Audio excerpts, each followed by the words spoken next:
அருமையான நல்ல பிதாவே, உம்முடைய பரிசுத்தமுள்ள நாமத்தை கர்த்தாவே நாங்கள் துதிக்கும்படியாக இந்த நல்ல தருணத்தை ஆண்டவரே நீர் தந்த தயவுகளுக்காக உமக்கு நன்றி உள்ள ஸ்தோத்திரம் கர்த்தாவே, உம்மை துதிக்கிறோம்.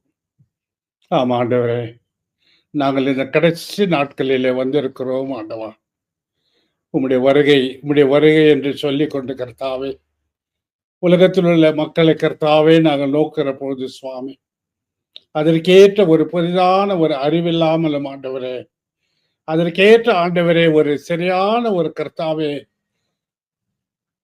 தயாரான தன்னை காக்க ஆண்டவரே அவர்கள் தங்களை ஒப்பு கொடுக்காத ஒரு சூழ்நிலையை பார்க்கிற பொழுது ஆண்டவரே, பயங்கரமாய் இருக்கிற இந்த கடைசி காலத்துல சுவாமி, உம்முடைய தேவ பிள்ளைகளுடைய மனக்கண்களை ஆண்டவரே முதலாவது திறந்தரல வேண்டுமாக உண்மை கெஞ்சி மன்றாடுகிறோம் சுவாமி. ஸ்தோத்திரம். பரலோக ராஜ்யமும் அதனுடைய ரகசியங்கள் என்ன என்பதை குறித்து ஆண்டவரே கடந்த ஒரு சில வருடங்களாக ஆண்டவரே உம்முடைய பிள்ளைகளோடு பகிர்ந்து கொள்கிற ஒவ்வொரு வார்த்தைகளையும் ஆண்டவரை நீர் கேட்கிறீர் கர்த்தாவே.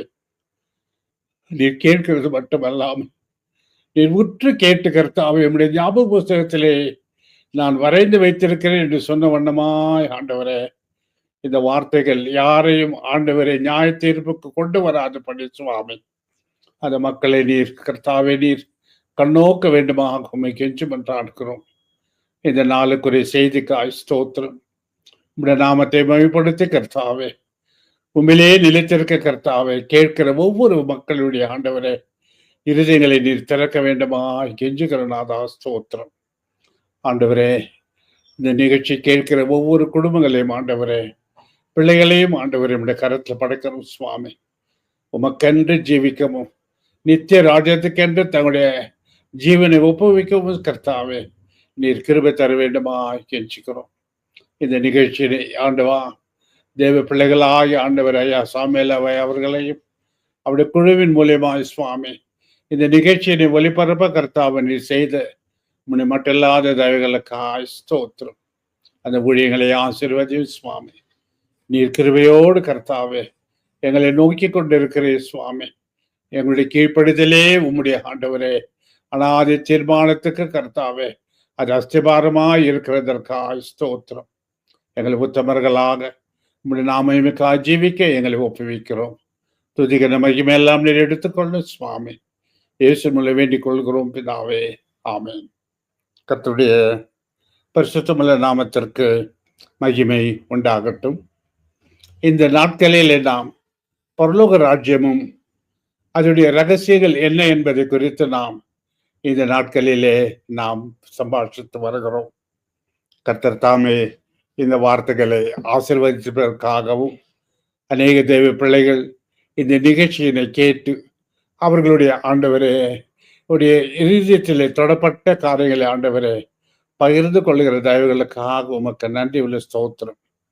ஆம் சுவாமி, குலத்துக்கு ஒன்றும் கோத்திரத்துக்கு ரெண்டுமாகவே நான் தெரிந்து கொண்டேன் என்ற வசனத்தின்படியால் இந்த நிகழ்ச்சி ஆண்டவரே தேவ பிள்ளைகளுக்கு பிரயோஜனம் உள்ளதாய் மாற்ற ஆண்டவரே நீர் அருள் செய்து வருகிற தயவுகளுக்காக ஸ்தோத்திரம். இந்த நாட்களில் நாம் காவல் வீட்டு வாசல் என்கத்தக்கதான வாசலை குறித்து தலைப்பிலே நாம் இவைகளை குறித்து நாம் இந்த நாட்களிலே ஆராய்ந்து வருகிறோம். இந்த காவல் வீட்டு வாசல் என்கிறது இது ஒரு சிறை கூடத்துக்கு ஒரு அனுபவமாகவும், எப்படி ஒருவன் கட்டப்பட்டவனாய் தேவனுடைய சமூகத்திலே அவன் எப்படியாய் அவன் ஜீவிக்கிறான் என்பதை குறித்து, ஒரு கட்டப்பட்டவனுடைய நிலைமை எப்படி இருக்கும் என்பதை குறித்து நாம் இந்த நிகழ்ச்சியின் மூலியமாக தேவனுடைய பிள்ளைகள் கர்த்தருடைய வார்த்தைகளை பிரஸ்தாபப்படுத்துவதற்காக அவர்கள் பட்ட ஒவ்வொரு பாடுகளையும் குறித்து இந்த காவல் வீட்டு வாசலானது நமக்கு எச்சரிக்கிறது நோக்கம்.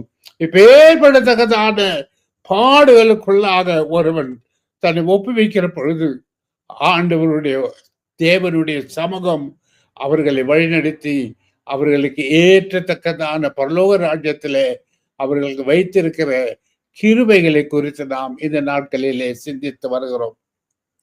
மத்தேயு சுவிசேஷம் 11வது அதிகாரம் 11வது வசனத்தை வாசிக்கிற பொழுது, யோவான் ஸ்நானகரை காட்டிலும் பரலோக ராஜ்யத்திலே யோவான் ஸ்நானகரை காட்டிலும் பெரியவர்கள் உண்டு என்று என்று என்று என்று சொல்லி ஆண்டவருடைய வசனம் சொல்கிறது. யோவான் பரலோக ராஜ்யத்திலே பெரியவன் இருக்கிறவன், யோவான் பரலோக ராஜ்யத்திலே சிறியவனாய் இருக்கிறவனும் யோவான் ஸ்நானகனை காட்டிலும் பெரியவனாய் இருக்கிறான் என்று சொல்லுகிறான். அப்படி என்று சொன்னால் பரலோக ராஜ்யத்திலே சிறியவனும் இருக்கிறான், பரலோக ராஜ்யத்திலே பெரியவனுமாய் இருக்கிறான் என்று சொல்லத்தக்கதாக ஆட்டுக்குட்டியானவருடைய ஜீவ புஸ்தகத்திலே பெயர் எழுதப்பட்டவனுடைய நிலைமையும் ஜீவ புஸ்தகத்திலே பெயர் எழுதப்பட்டவனுடைய நிலைமையும் ஒரே நிலைமை அல்ல என்பதை குறித்து நாம் முதலாவது நாம் புரிந்து கொள்ள வேண்டும். ஒருவன் ஆட்டுக்குட்டியாவுடைய ஜீவ புஸ்தகத்திலே அவருடைய பெயர்கள் அவருடைய நாமங்கள் எழுதப்பட்டு இருக்கும் என்று சொன்னால் அவனுக்கு ஒரு சிங்காசனம், அவனுக்கு ஒரு ஆளுகை, அவன் தேவனோடு அவன் சஞ்சரிக்கிறவனாய் இருக்கிறான்.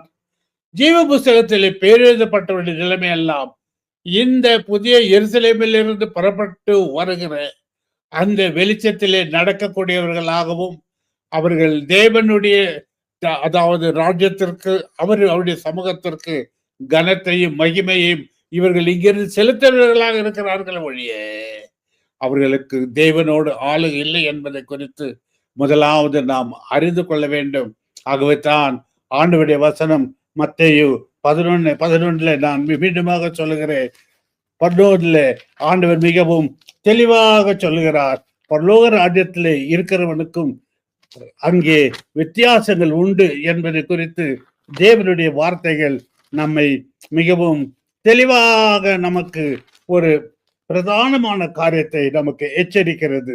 மத்தேயு சுவிசேஷம் 11வது அதிகாரம் 11வது வசனத்திலே ஸ்திரீகளிலே பிறந்தவர்களில் யோவான் ஸ்நானை பார்க்கிறோம் பெரியவன் ஒருவனுமே எழும்பினதில்லை, ஆகிலும் பரலோகத்தில் சிறியவனாய் இருக்கிறவன் அவனிலும் பெரியவனாய் இருக்கிறான் என்று உங்களுக்கு மெய்யாகவே சொல்கிறேன். என்னை நம்ப மாட்டேன். ஆம், அநேக இடங்களிலே ஆண்டவர் வந்துட்டு சொல்றார் மெய்யாகவே மெய்யாகவே என்று கூறுகிறார். ஏன் 2 முறை அவர் மெய்யாகவே மெய்யாகவே என்று கூறுகிறதற்கும் ஆண்டவருடைய இந்த இடத்துல மெய்யாகவே கூறுகிறேன் என்று சொல்லுகிறதற்கும் எப்பேற்படத்தக்கதான வித்தியாசங்கள் இருக்கிறது என்பது குறித்து நாம் ஆவிக்குரிய பிரகாரமாக நாம் சிந்திக்க வேண்டியதாகவே இருக்கிறது. யோவான் சுவிசேஷம் 3வது அதிகாரம் 5வது வசனத்தை நான் வாசிக்கிறேன். இயேசு நிக்கோதேமுக்கு பிரத்யுத்தரமாக, ஒருவன் ஜலத்தினாலும் ஆவியினாலும் பிறவாவிட்டால் தேவனுடைய ராஜ்யத்தில் பிரவேசிக்க மாட்டான் என்று மெய்யாகவே மெய்யாகவே உனக்கு சொல்கிறேன் என்று சொல்கிறார். இங்கே 2 முறை மெய்யாகவே மெய்யாகவே என்று சொல்கிற தேவன் இங்கே 11வது அதிகாரம் மத்தேயு 11வது வசனத்தை சொல்றார், ஸ்திரீகளிலே பிறந்தவர்களில் யோவான் ஸ்நானகனை பார்க்கலும் பெரியவன் ஒருவனும் எழும்பினதில்லை, ஆகிலும் பரலோகத்திலே சிறியவனாய் இருக்கிறவன் அவனிலும் பெரியவனாய் இருக்கிறான் என்று உங்களுக்கு மெய்யாகவே சொல்லுகிறேன். தேவ பிள்ளையே, ஆண்டவர் கூட கூறுகிறார், நீ நம்ப மாட்டாய் என்று தக்கதான அந்த அவநம்பிக்கையை உன்னிலிருந்து நிவர்த்தி செய்வதற்காக இந்த இடத்திலே மெய்யாகவே என்று கூறுகிற தேவன் யோவான் சுவிசேஷத்திலே 3:5 நாம் வாசிக்கிறோம், மெய்யாகவே மெய்யாகவே என்று சொல்லி 2 முறை அவர் கூறுகிறதை நாம் காண்கிறோம். ஆகவே பரலோக ராஜ்யத்திலே நீங்களும் நானும் அதற்குள்ளாக பிரவேசிக்க வேண்டும் என்று சொன்னால் இந்த பரலோக ராஜ்யத்தினுடைய ரகசியங்களை நாம் அறிய வேண்டியவர்களாக இருக்கிறோம்.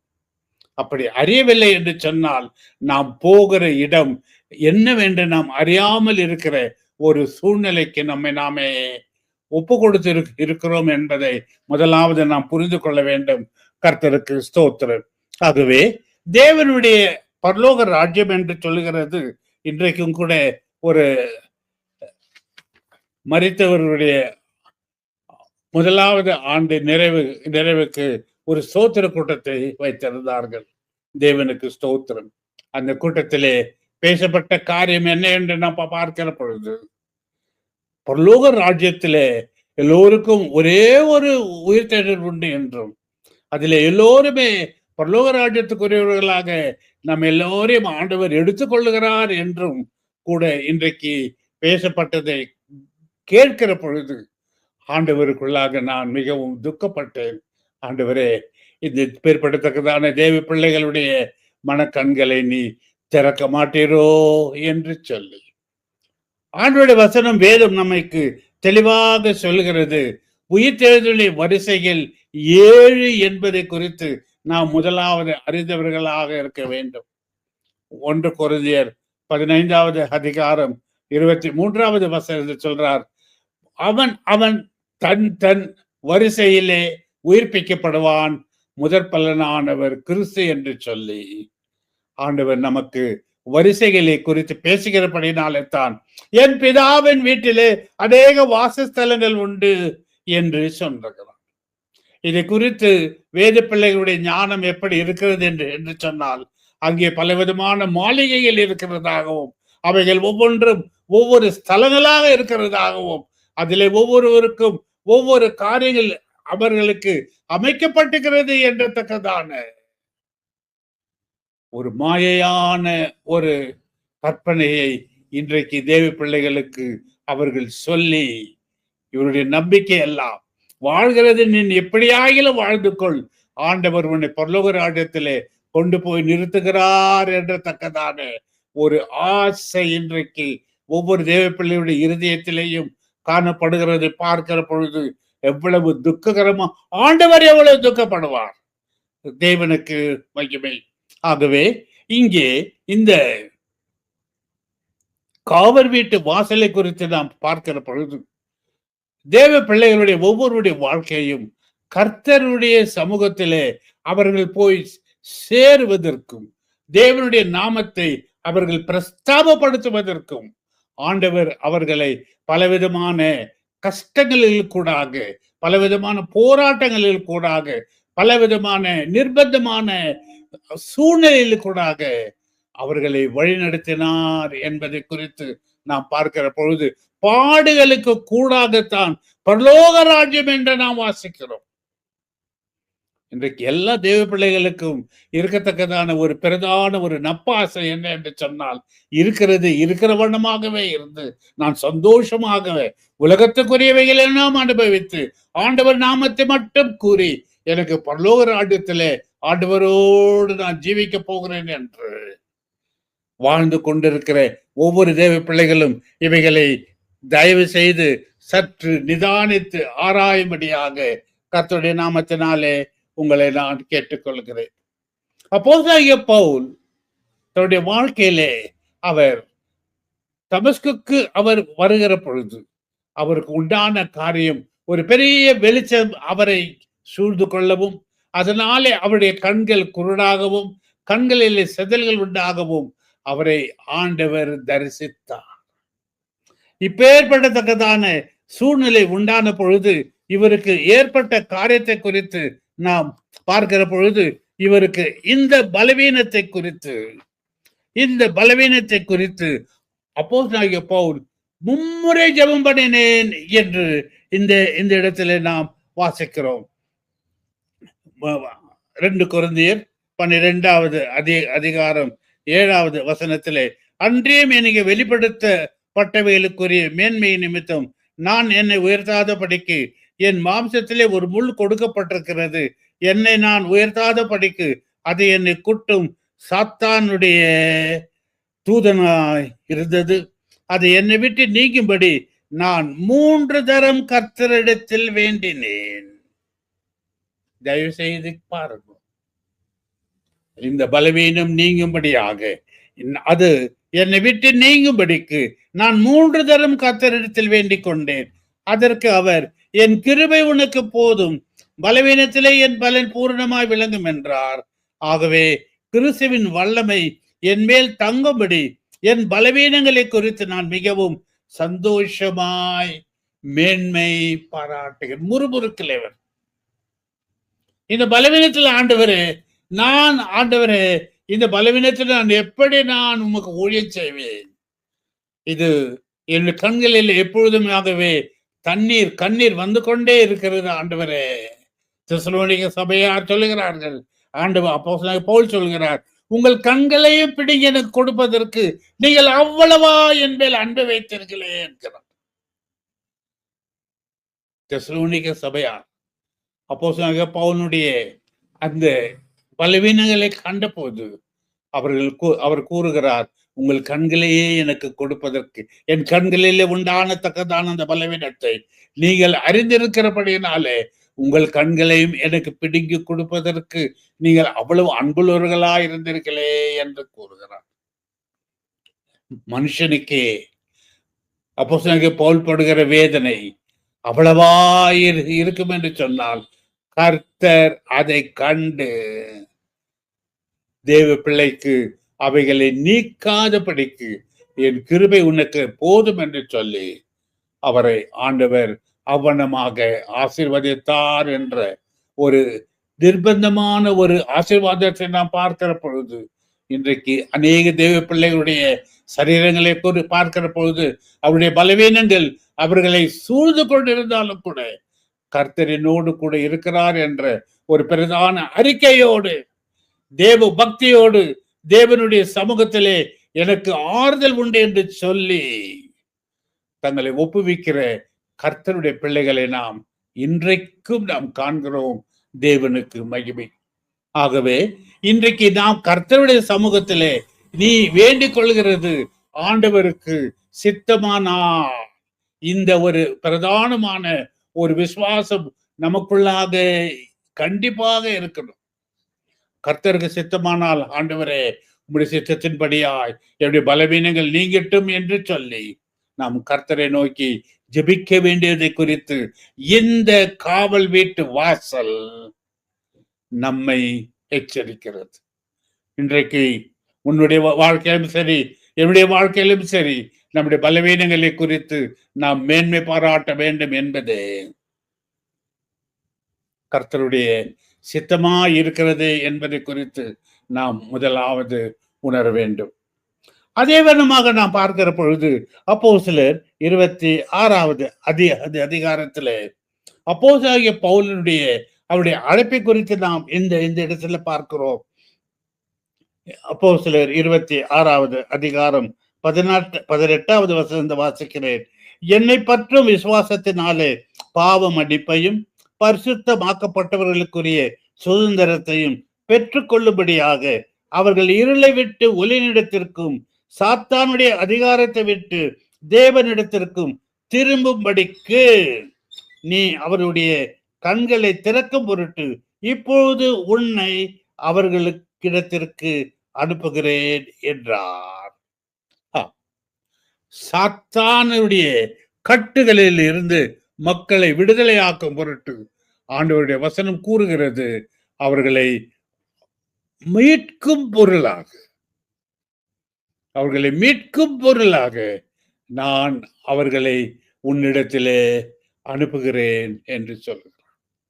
இன்றைக்கு உனக்கும் ஒரு ஜீவனுள்ள தேவனுடைய ஊழியம் கொடுக்கப்பட்டிருக்கிறது என்று சொன்னால், அந்த ஊழியத்துடைய மேன்மையெல்லாம் கர்த்தருக்கென்று நீ ஜீவிக்க வேண்டியது வழியே ஆவியானவருடைய வார்த்தையின்படியாய் நீ உன்னுடைய வாழ்க்கையை நீ ஒப்புவிக்க வேண்டுமே வழியே நீ கர்த்தருடைய சமூகத்திலே நீ ஒரு காலம் முறுமுறுக்கவே கூடாது. அப்படியாக செய்த இந்த ஊழியத்தின் நிமித்தமாக அதே 26வது அதிகாரம் அப்போஸ்தலர் 28வது வசனத்திலே வாசிக்கிறேன். அகிரிப்பு ராஜாவே, தீர்க்கதரிசிகளை விசுவாசிக்கிறீர் என்று அறிவேன் என்றான்.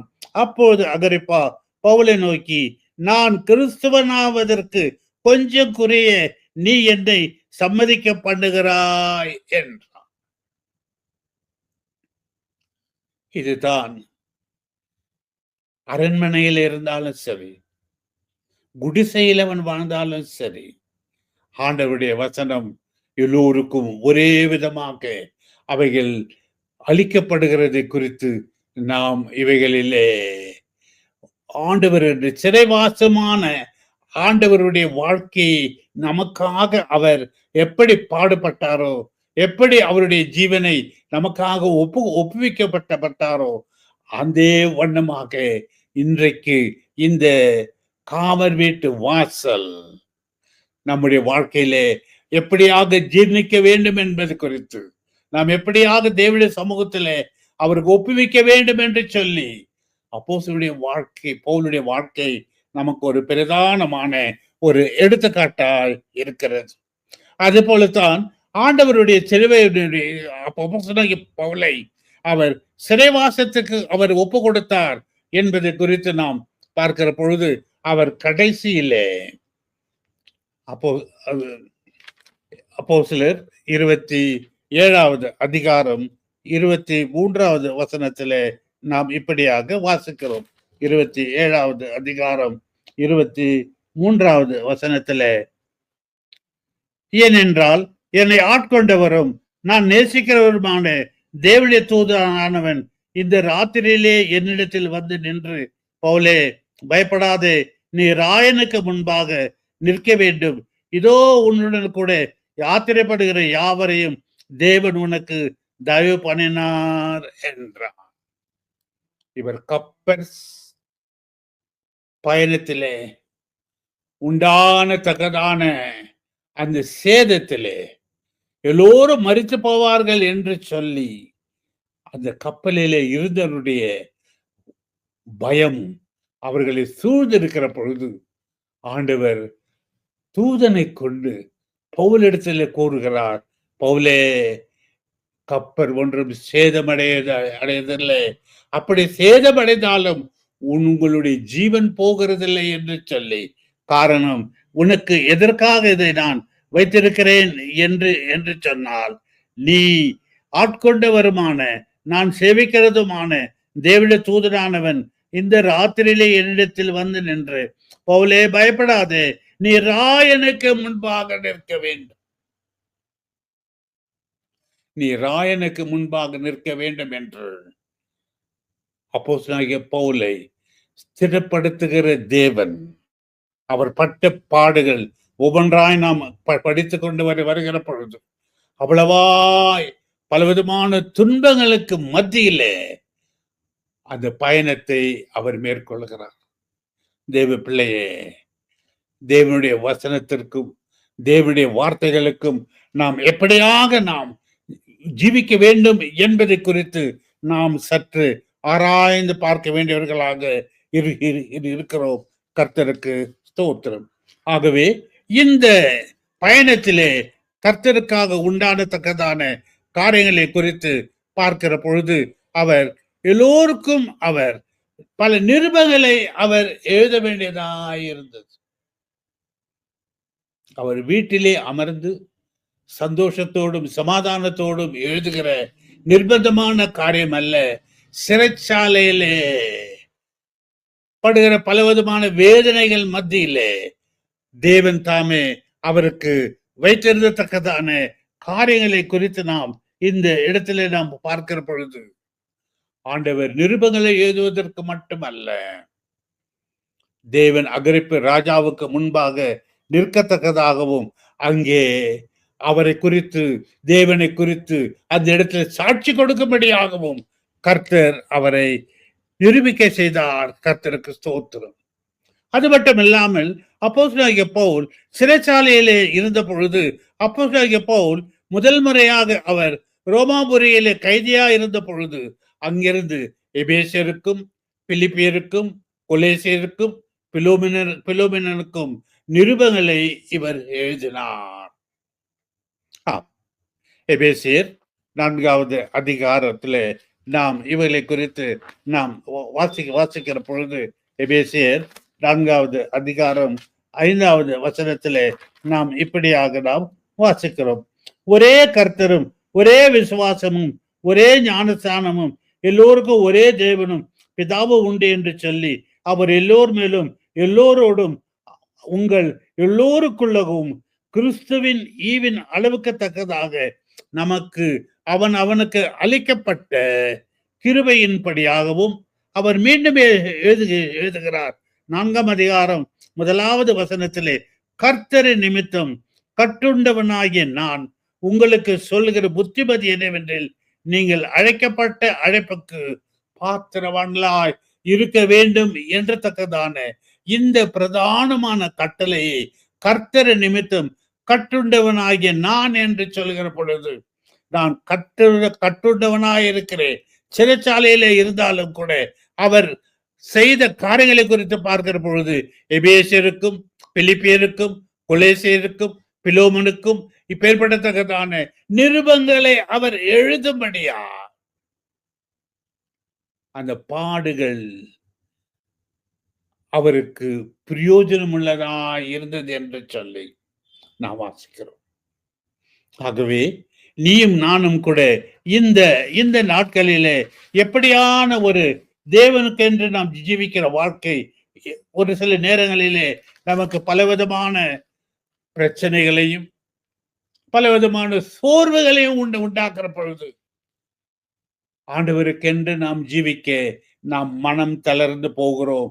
ஆனாலோ ஆண்டவருடைய வசனம் சொல்லுகிறது, தேவனுக்கென்று நீ ஜீவிக்கிற பொழுது, பிலிப்பியர் 1 அதிகாரம் 12வது வசனத்திலே, சகோதரரே, எனக்கு சம்பவித்தவைகள் சுவிசேஷம் பிரபலமாகும்படிக்கு ஏதுவா இருக்கிறது என்று நீங்கள் அறிய மனதாயிருக்கிறேன்.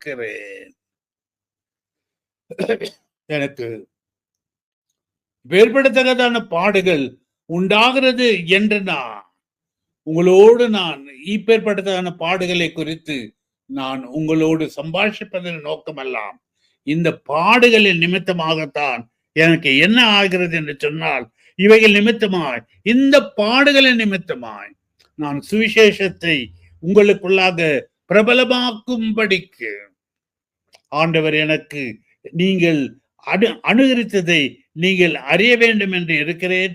ஆகிலும் அரமனை எங்கும் உள்ளவர்களுக்கும் மற்ற யாவருக்கும் என் கட்டுகள் கிறிஸ்துக்குள்ளான கட்டுகள் என்று வெளியரங்கமாயிருக்கிறது. அகிரிப்ப ராஜாவுக்கு சொல்லப்பட்ட சுவிசேஷம் சாதாரண மக்களாகிய தேவ பிள்ளைகளுக்கு சொல்லப்பட்ட சுவிசேஷம் இந்த கட்டுகளில் இருந்து நான் ராஜாக்களுக்கும் தேவ பிள்ளைகளுக்கும் சாதாரண மக்களுக்கும் இந்த சுவிசேஷத்தை தேவன் என் மூலியமாக பிரச்சாரம் பண்ணும்படியாக அவர் எனக்கு அருள் செய்திருக்கிறார் என்று சொல்லி ஆண்டவருடைய நாமத்தை பாடுகளின் மூலியமாக அவர் பிரஸ்தாபப்படுத்துகிறதை நாம் இந்த இடத்திலே பார்க்கிறோம். அதே வண்ணமாக கொலோசியர் 1 அதிகாரம் 24வது வசனத்திலேயும் ஆண்டவர் இவ்வாறு கூறுகிறார், இப்போது நான் உங்கள் நிமித்தம் அனுபவிக்கிற பாடுகளின் சந்தோஷம் அடைந்து கிறிஸ்துவுடைய உபத்திரவங்களில் குறைவானதை அவருடைய சரீரமாகிய சபைக்காக என் மாம்சத்திலே நிறைவேற்றுகிறேன். ஓ காட், கிறிஸ்து உலகத்துக்கு வந்து அவர் பட்ட அந்த கெத்செமனே தோட்டத்திலே ஆரம்பித்த பாடுகள் அவரை கல்லெறியும்படியாக அவருடைய வாழ்க்கையிலே அநேக அவர் பட்ட ஒவ்வொரு பலருடைய நிந்தைகளையும் அவமானங்களையும் அவர் சுமந்து பிதாவுடைய சித்தத்தை செய்யும்படியாக தன்னை ஒப்பு கொடுத்த அந்த பாடுகளின் நிமித்தமாய் இந்த இடத்தில் அப்போஸ்தலனாகிய பவுல் சொல்லுகிறார், இந்த சுவிசேஷத்தின் வசனத்தின் கீழ் இருக்கிற சகல சிருஷ்டிகளும் பிரசங்கிக்கப்பட்டு வருகிறது, அதற்கென்று பவுலாகிய நான் ஊழியக்காரன் ஆனேன். ஆண்டவர் அப்போஸ்தலனாகிய பவுலை கொண்டு 13 நிருபங்களை அவர் எழுதியிருக்கிறார். எந்த ஒரு அப்போஸ்தலனுக்கும் இப்பேற்பட்டதான கிருபை கிடைக்கவில்லை. ஆனால் அப்போஸ்தலனாகிய பவுலுக்கு கிடைத்த ஒரு பிரதானமான கிருபை என்னவென்று சொன்னால், அவர் படித்திருந்த கபாலருடைய பாதங்களிலே அமர்ந்து படித்த அந்த நியாய பிரமாணத்தினுடைய தேவனுடைய அறிவு, அவர் புதிய ஏற்பாட்டிலே உண்டானதற்கதான கிருபைக்கு அவர் ஒவ்வொன்றை ஒப்பிட்டு தேவனுடைய வார்த்தைகளை அவர் எழுதினாலும் கூட அது வேதமாகவே முடிந்தது. அதுவும் வேதத்திலே ஒரு பாகமாக, வேதமாகவே இன்றைக்கு நாம் அந்த நிருபங்களை எல்லாவற்றையும் நாம் படிக்கிறோம். இது ஒரு சாதாரண காரியம் அல்ல. ஆண்டவர் பவுலை இப்படியாக அவர் உபயோகித்தார். ஆகவே அதாவது கொலோசியர் 1வது அதிகாரம் 22வது வசனத்திலிருந்து வாசிக்கிறேன். நீங்கள் கேட்ட சுவிசேஷத்தினாலே உண்டாகும் நம்பிக்கை விட்டு அசையாமல் ஸ்திரமாயும் உறுதியாயும் விசுவாசத்திலே நிலைத்திருப்பீர்கள் என்று நான் நம்புகிறேன். ஆனாலும் அந்த சுவிசேஷம் வானத்தின் கீழ் இருக்கிற சகல சிருஷ்டிகளுக்கும் பிரசங்கிக்கப்பட்டு வருகிறது. அதென்றோ பவுலாகிய நான் அதற்கென்று ஊழியக்காரன் ஆனேன். எவ்வளவு அழகா சொல்றார் பாருங்க. இது மட்டுமல்லாமல் 1 கொரிந்தியர் 11வது அதிகாரம் 1வது வசனத்தை வாசிக்கிற பொழுது பல நேரங்களிலே இவைகள் எனக்கு ஞாபகப்படுகிறதுனால இவைகளை மீண்டுமாக சொல்கிறேன். ஒருவர் கிறிஸ்துவை பின்பற்ற விரும்பினால், அப்போஸ்தலனாகிய பவுல் அவ்வளவு தைரியமாக சொல்லுகிறார், என்னை போல நீங்கள் வாழ வேண்டும். அப்போஸ்தலனாகிய பவுலாகிய நான் எப்படி வாழ்கிறேனோ அவர் இப்படியாய் நீ வாழ்ந்தாலே போதும், நீ வேதத்தில் இருக்கிற சகலத்தையும் நீ நிறைவேற்றுவார். சகலத்தையும் நீ நிறைவேற்றுவார். கர்த்தருக்கு ஸ்தோத்திரம். இன்றைக்கு அப்படியான ஒரு சாட்சி அப்போஸ்தலனாகிய பவுலுடைய வாழ்க்கையிலே அவர் தன்னை இவனமாக ஆண்டவருக்கு முன்பாக தன்னை ஒப்புவித்து அவர் அனுபவிக்கிற அந்த அனுபவங்களை இன்றைக்கு நாம் அப்பேற்படத்தக்கதான ஒரு விசுவாசமுடையவர்களாய், பாடுகளை ஏற்கிறவர்களாய், தேவ நாமயமைக்காக ஜீவிக்கிறவர்களாய், தேவனுக்கென்று நம்மை பரிபூர்ணமாக ஒப்பு கொடுத்தவர்களாய், எந்த விதமான முறுமுறுப்பும் இல்லாமல், எந்த விதமான கேள்விகளும் இல்லாமல், எந்த விதமான அவநம்பிக்கையும் இல்லாமல், எந்த விதமான தேவன் என்னோடு கூட இல்லை என்றத்தக்கதான இந்த அவநம்பிக்கையில் இருந்து ஒன்றும் இல்லாமல் தேவன் எனக்கு கொடுத்த இந்த பாடுகளை நான் சந்தோஷமா ஏற்றுக்கொள்கிறேன் என்று ஜீவிக்கிறாயோ? சற்று நிதானித்து பார் தேவனுடைய பிள்ளையே. ஆகவே தான் அந்த சுவிசேஷம் வானத்தின் கீழ் இருக்கிற சகல சிருஷ்டிகளுக்கும் பிரசங்கிக்கப்பட்டு வருகிறது. அதற்கென்ற பவுலாகிய நான் ஊழியக்காரனானேன். இப்பொழுது நான் உங்கள் நிமித்தம் அனுபவிக்கிற பாடுகளில் சந்தோஷம் அடைந்து பவுலையும் ஷீலாவையும் தலைகீழாக அவர்கள் தொங்கவிட்டு அவரை சித்திரவதை செய்தார்கள். இவர்களோ நடுராத்திரியிலே தேவனை துதிக்க ஆரம்பித்த பொழுது சிறைச்சாலை அதிர ஆரம்பித்தது. எப்படியான ஒரு நம்பிக்கையுள்ள வாழ்க்கை பவுலுடைய வாழ்க்கையிலையும் அவரை சார்ந்த அவருடைய தேவ பிள்ளைகளிடத்திலும் எப்படி இருந்தது என்பதை நாம் பார்க்கிற பொழுது இது ஒரு பெரிதான ஒரு அதிசயமாகவே இருக்கு. கர்த்தருக்கு ஸ்தோத்திரம். ஆகவே இப்பொழுது நான் உங்கள் நிமித்தம் அனுபவிக்கிற பாடுகளின் சந்தோஷம். உங்கள் நிமித்தம் என்று சொல்வதற்கான காரியம் என்ன? அவர் நமக்காகவா இப்பேற்பட்டத்தக்கதான பாடுகளை பட்டார். ஆம், மேகம் போன்ற இத்தனை திரளான சாட்சிகள் நம்மை சூழ்ந்திருக்கு. ஆம், நமக்கு வருகிற பாடுகளுக்கு அப்போஸ்தலனாகிய பவுலினுடைய ஒவ்வொரு கொடூரமான அவர் அனுபவித்த ஒவ்வொரு பாடுகளையும் நாம் நினைக்க வேண்டும் என்பதற்காகவே மேகம் போன்ற இத்தனை திரளான சாட்சிகள் நம்மை சூழ்ந்திருக்க பாரமான யாவற்றையும் கலைந்து போட்டு விசுவாசத்தை துவக்கிறவரும் முடிக்கிறவரும் ஆகிய அது இயேசு கிறிஸ்துவை நோக்கி ஓடும்படியாக நமக்கு முன்னோடியா இவர் போய்கொண்டிருக்கிறார். இன்றைக்கு நீயும் நானும் உலகத்தில் ஜீவிக்கிறோம். நம்மை பார்த்து இப்பேற்படத்தக்கதான ஒரு சாட்சி, ஒரு நல் மன சாட்சி நமக்கு உண்டோ? கர்த்தர் கேட்கிறார்.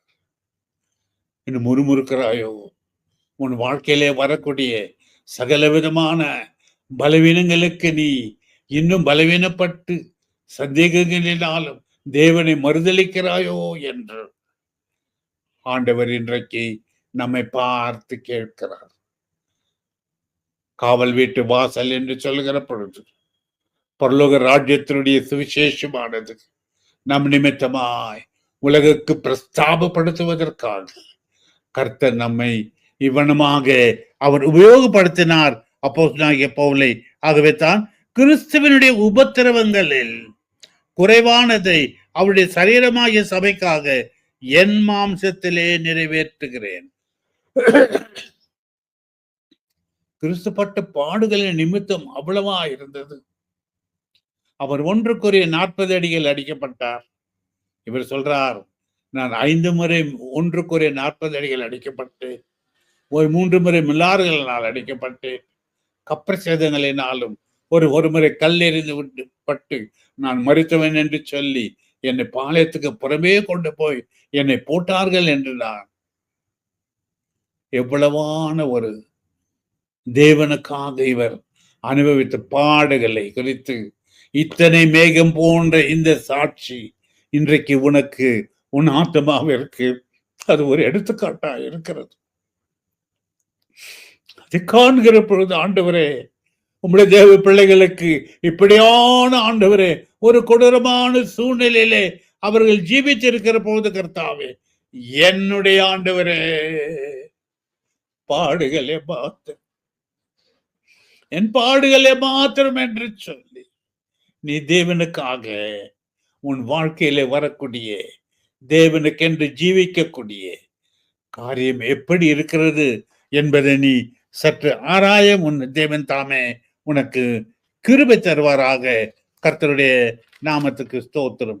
ஆகவே தான் கொலோசியருக்கு அவர் மீண்டும் எழுதுகிற பொழுது கொலோசியர் 4ஆம் அதிகாரம் 10வது வசனத்திலே என்னோடு கூட காவல் இருக்கிற அகிசருக்கு உங்களுக்கு வாழ்த்துதல் சொல்லுகிறான். அப்போஸ்தலனாகிய பவுல் மட்டும் சிறைச்சாலை அனுபவங்களை அவர் அனுபவிக்கல, அவரோடு கூட பாடுகளை அனுபவிக்கிற தேவ பிள்ளைகளை குறித்தும் இவர் மற்றவர்களுக்கு அவைகளை பிரஸ்தாபப்படுத்துகிறார். ஆகவே உன்னுடைய படக்கூடிய இந்த வேதனைகள் எல்லாம் காரிலே இருக்கத்தக்கதான அரிஸ்டாக்கு கூட என்னோடு கூட பாடுகளை அனுபவிக்கிறான் என்று சொல்லுகிறார். இன்றைக்கு நீ யாரோடு கூட இன்றைக்கு பாடுகளை நீ அனுபவிக்க உன்னை ஒப்பு கொடுத்திருக்கிறாய்? எப்படியா ஆண்டவரே, மற்றவர்களின் நிமித்தமாய் மற்றவர்கள் சுகவீனமாய் இருக்கிற பொழுது, மற்றவர்கள் பலவீனமாய் இருக்கிற பொழுது, மற்றவர்களுக்கு பலவிதமான போராட்டங்களிலே துக்கங்களிலே இருக்கிற பொழுது அவர்களோடு நீ போய், ஆண்டுடைய வசனம் சொல்லுகிறது, அழுவர்களோடு நீங்கள் சேர்ந்து போய் அழுங்கள். யாரை குறித்தாவது உனக்குள்ளாக இப்பேற்பட்டத்தக்கதான சிந்தனை உண்டோ? என் சகோதரன் துக்கமாய் இருக்கிற பொழுது நீ ஒரு காலம் சந்தோஷமா இருக்கவே முடியாது. கர்த்தருக்கு ஸ்தோத்திரம். ஆகவே தான் அப்போஸ்தலனாகிய பவுலுடைய வாழ்க்கையில் நாம் பார்க்கிற பொழுது அவர் கூறுகிறார், நான் சங்கலிகளினாலே நான் கட்டப்பட்டிருக்கிறேன் என்று கூறுகிறார். எபேசியர் 6வது அதிகாரம் 19வது வசனத்திலே சுவிசேஷத்திற்காக சங்கலியால் கட்டப்பட்டிருக்கிற தேவனுக்கும் தேவ பிள்ளைகளுக்கும் மத்தியிலே நான் ஸ்தானாதிபதியாய் இருந்து அதை பற்றி பேச வேண்டியதை நான் தைரியமாய் நான் பேசுகிறேன்.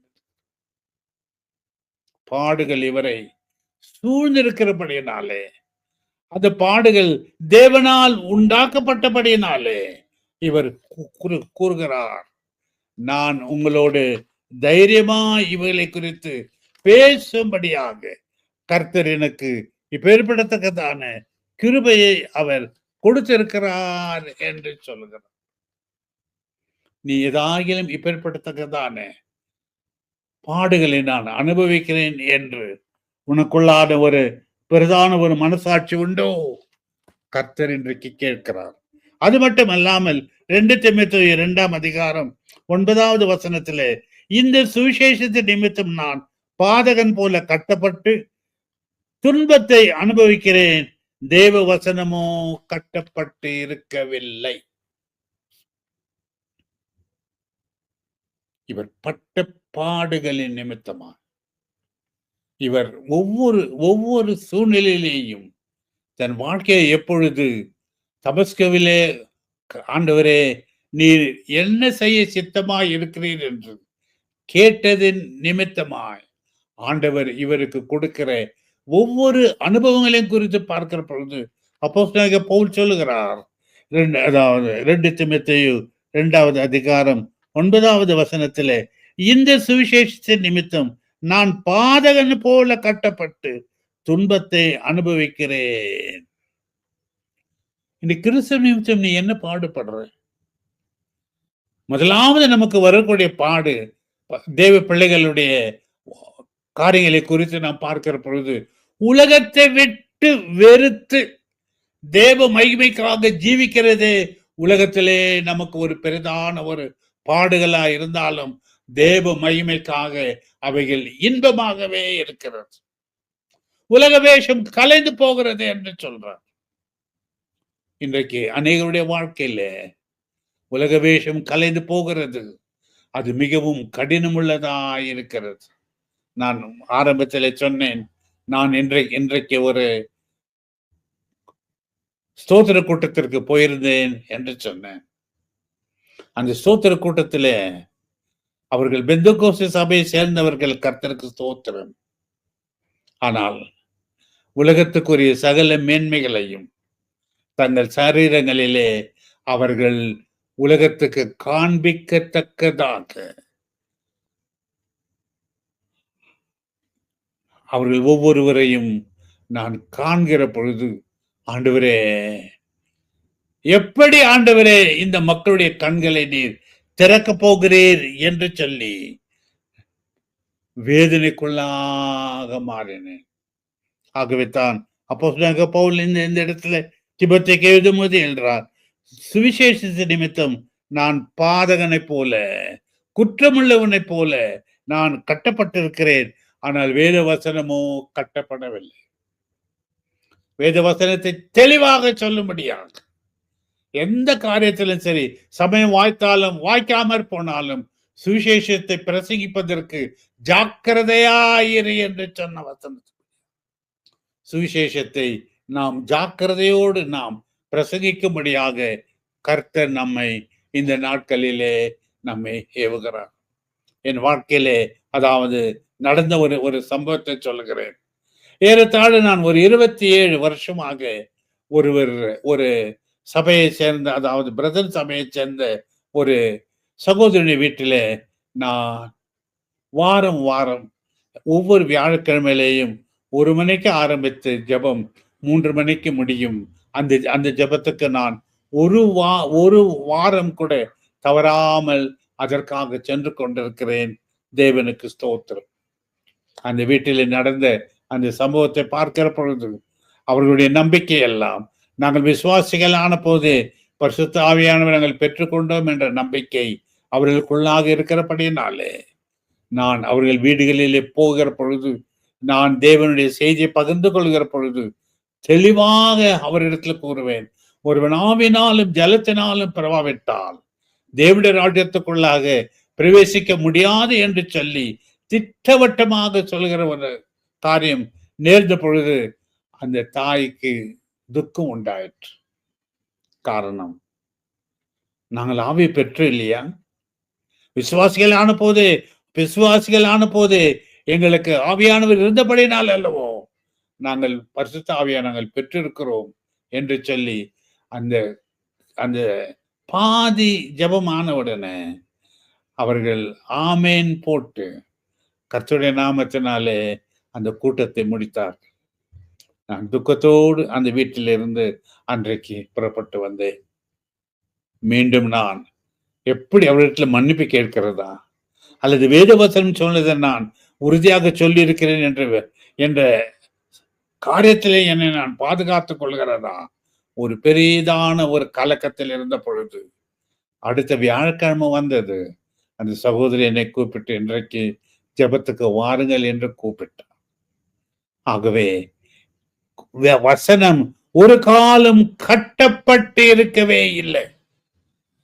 நீ உங்களுடைய கைகளும் உன்னுடைய வாயும் மற்றவருடைய வாயும் கட்டப்பட்டு இருக்கலாம்.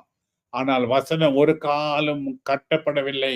யாரா இருந்தாலும் சரி, வேத வசனத்தை நீ தைரியமாய் சொல்லும்படியாய் ஆண்டவர் பிரசங்கத்தில இந்த ஆண்டவர் கூறுகிறார். நானோ கட்டப்பட்டிருக்கிறேன். நான் வெளியிலே சென்று தேவனுடைய வார்த்தைகளை கூறாதபடிக்கு, ஆலயங்களிலே சென்று தேவனுடைய வார்த்தைகளுக்கு அவர்களுக்கு நான் பகிர்ந்து கொள்ளக்கூடாதபடிக்கு என்னை கட்டுக்குள்ளாக வைத்து சிறைச்சாலையிலே நான் வைக்கப்பட்டிருக்கிறேன். ஆனாலோ கர்த்தருடைய வசனமோ கட்டப்படவில்லை என்று ஆண்டவருடைய வசனம் இந்த இடத்துல மிகவும் தெளிவாக கூறுகிறது. இன்றைக்கு நீயும் உலகத்தில் ஜீவிக்கிற நீ மற்றவர்களிடத்துல ஆண்டவருடைய வார்த்தைகளை நீ பகிர்ந்து கொள்கிறாயா? தேவன் தாமே நீ, அதாவது எசேக்கியேல் 3வது அதிகாரம் 17வது வசனத்தை சொல்றார். உன்னை நான் இஸ்ரவேலுக்கு காவல்காரனாக வைத்தேன். நீ என் வார்த்தை நீ கேட்டு அவைகளை நீ அக்கிரமக்காரனை பார்த்து நீ அவனை எச்சரியாமற் போனால் அவன் தன் அக்கிரமத்திலே சாவான். அவன் இரத்த பழியை உன்னிலே கேட்பேன். இரத்த பழியை உன்னிலே கேட்பேன் என்று சொல்லுகிறத்தக்கதான இப்படிப்படத்தக்கதான நிர்பந்தமான சூழ்நிலையிலே நாம் நிலைத்திருக்கிறோமா அல்லது கட்டப்பட்டு இருக்கிறோமா? தயவு செய்து கொஞ்சம் யோசித்து பாருங்கள். ஆகத்தான் கொலோசியர் 4ஆம் அதிகாரம் 18வது வசனத்திலே அப்போஸ்தலனாகிய பவுல் நம்மை இப்படியாக எச்சரிக்கிறார். கர்த்தராகிய தேவ வசனத்தை பிரசங்கிக்கிற அவர் கூறுகிறார், நான் என் கையினாலே எழுதி உங்களை வாழ்த்துகிறேன். நான் கட்டப்பட்டு இருக்கிறதை நினைத்துக் கொள்ளுங்கள், கிருபை உங்களோடு இருப்பதாக. நான் கட்டப்பட்டிருக்கிறதை நீங்கள் நினைத்துக் கொள்ளுங்கள். ஆனால் உங்களுக்கோ அப்பேற்படத்தக்கதான கட்டப்பட்ட நிலைமை ஒன்றுமில்லையே. இன்றைக்கு நாம் இன்னும் ஏன் கர்த்தருடைய காரியங்களிலே நாம் ஏன் தேவனுடைய மகிமையை நாம் பிரஸ்தாபப்படுத்தாமல் இருக்கிறோம்? அப்போஸ்தலனாகிய பவுல் சிறைச்சாலையிலே இருந்த பொழுது எபேசியருக்கு எழுதிய நிருபத்தை எழுதினார், பிலிப்பியருக்கு எழுதிய நிருபத்தை எழுதினார், கொலோசியருக்கு எழுதிய நிருபத்தை எழுதினார், பிலிப்புக்கு எழுத வேண்டிய நிருபத்தை எழுதினார். அடுத்த சிறைச்சாலையுடைய நிலைமையிலே அவர் தீமோத்தேயுவுக்கு எழுதின நிருபங்களை அவர்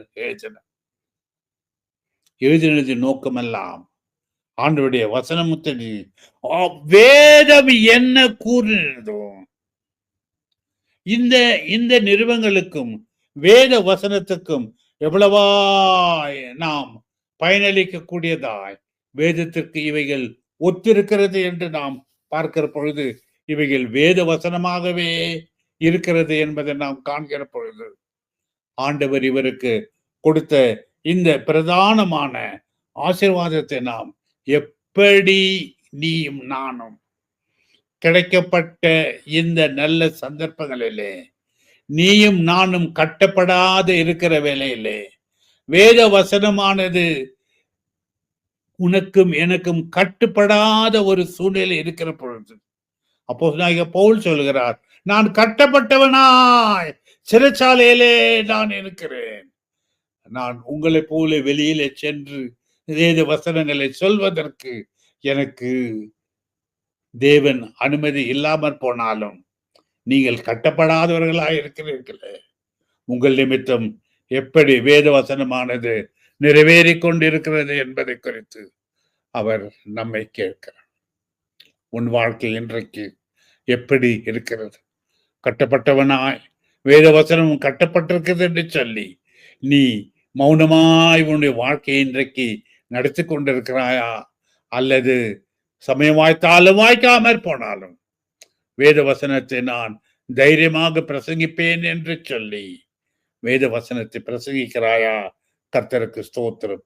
அதே வேளையில நாம் அப்போஸ்தலனாகிய யோவானை குறித்து நாம் பார்க்கிற பொழுது யோவான் கூறுகிறார், வேத வசன நிமித்தம் கர்த்தராகிய இயேசு கிறிஸ்துவை பற்றி சாட்சிய நிமித்தமும் பத்மோ என்னும் தீவிலே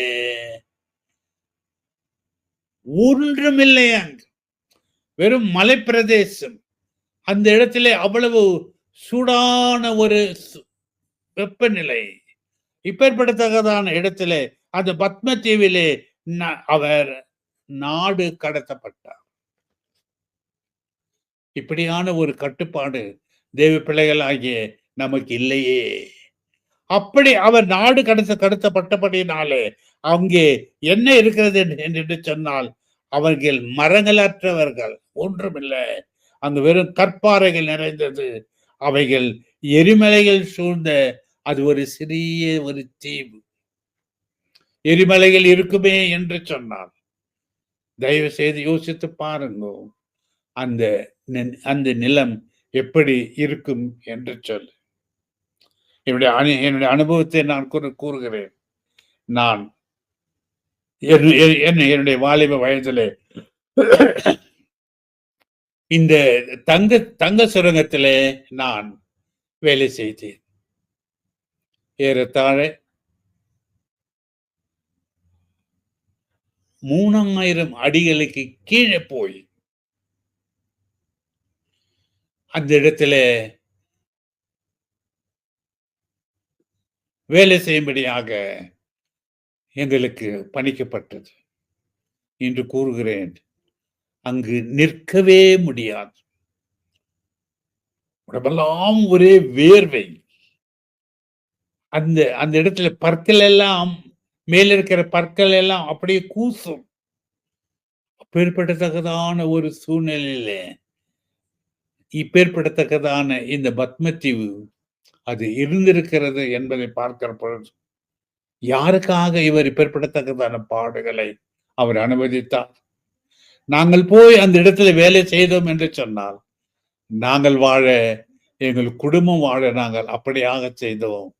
ஆனால் இந்த இடத்திலேயோ யோவானுடைய வாழ்க்கை குறித்து பார்க்கிற பொழுது, அவர் தேவன் நாமம் மகிமைப்படும்படியாக அவர் அவ்வண்ணமாக கட்டப்பட்டவனாய் பத்மத்தீவிலே அவர் போனார்.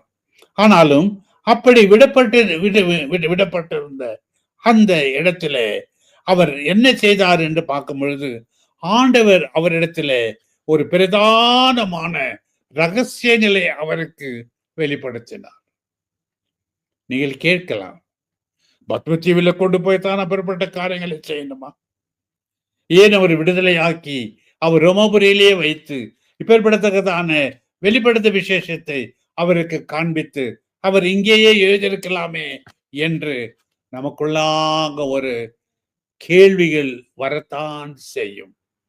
ஆனால் ஆண்டவருடைய சித்தம் எப்படி இருக்கிறது என்று பார்க்கிற பொழுது, அவர் ஆட்கொண்ட கிறிஸ்துவின் அன்பை பிறருக்கு பகிர்ந்து கொள்ள ஜன சமூகமற்ற அத்தீவிலே வாய்ப்பில்லையே என்று ஏங்கி இருக்கக்கூடும். ஆண்டவரே, யாரும் இல்லையா ஆண்டவரே? இங்க எனக்கு தண்ணீர் கொடுப்பதற்கூட யாரும் இல்லையா ஆண்டவரே? இங்கே தண்ணீர் கூட பஞ்சம் உண்டா இருக்கிறது என்று சொல்லி உன்னுடைய வாழ்க்கையில நீ இப்படியாக உன்னுடைய வாழ்க்கையை நீ நடத்தி கொண்டிருக்கலாம். அப்போஸ்தலனாகிய யோவான் இப்படியாக அந்த பத்மத்தீவிலே இவர் பட்ட வேதனைகளிலே மத்தியிலே இவருக்கு பிரதானமான வெளிப்பாட்டை தந்து அவரை பரலோக ராஜ்யத்துடைய தரிசனங்களை கண்டு எல்லாருக்குமே விடிக்க கூடாத இனி வரக்கூடிய தேவனுடைய கோபாக்கினையும் இனி வரக்கூடிய தேவனுடைய பிள்ளைகளுக்கு உண்டாகத்தக்கதான ஆசீர்வாதங்களையும் கர்த்தர் இவருக்கு வெளிப்படுத்தினார். பரலோக ராஜ்யத்துடைய ரகசியங்களை அறியபடியாகவும் அதனுடைய சகல விதமான ஆசீர்வாதங்களையும் அவர் எழுதி அநேக மக்களுக்கு இன்றைக்கு புதிராய் இருக்கத்தக்கதான இந்த வெளிப்படுத்தும் விசேஷத்தை கர்த்தர் யோவான் மூலமாக தேவ பிள்ளைகள் ஆகிய நமக்கு அவைகளை வெளிப்படுத்தினார்.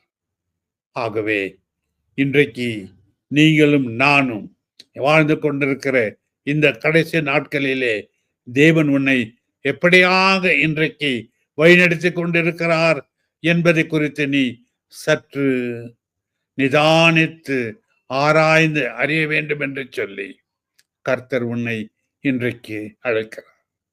தேவ பிள்ளையே, உன் வாழ்க்கை இன்றைக்கு எப்படி இருக்கிறது? தேவனுடைய சமூகத்தினாலே இன்றைக்கு நீயும் நானும் காக்கப்பட்டிருக்கிறோமா? அல்லது இன்னும் தேவனுடைய சமூகம் என்னை ஆட்கொள்ள வேண்டும் என்று சொல்லத்தக்கதான சித்தத்துக்குள்ளாக இன்னும் நீ ஆண்டவருடைய சமூகத்தை நீ விட்டு தூரமா இருக்கிறாயா?